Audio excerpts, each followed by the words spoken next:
అప్పుడు పిల్లలు అన్నారు, సార్ ఈ రోజుల్లో కర్ణుడు అనేవాడు లేడు, అతని ఆయుధాలు మాత్రం ఇంకా ఈ భూమిలో ఉన్నాయి అని చరిత్ర చెప్తుంది కదా, అయితే అతను ఇంకా బతికి రాడు కదా, అప్పుడు ఎలా అని స్టూడెంట్స్ అనగా, కర్ణుడు అనేవాడు లేడు, కానీ అతని దివ్య అస్త్రాలు మాత్రం ఈ భూమిలోనే ఉన్నాయి ఎక్కడో మూలన.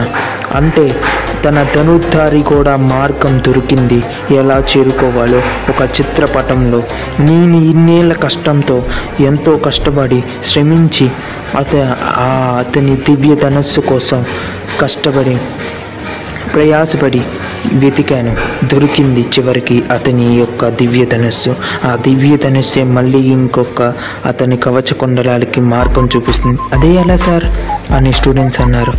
ఎందుకంటే పురాతన కాలంలో కొందరు వీరులు తపస్సు చేశారు, ఆ సూర్యదేవుడికి తపస్సు చేస్తే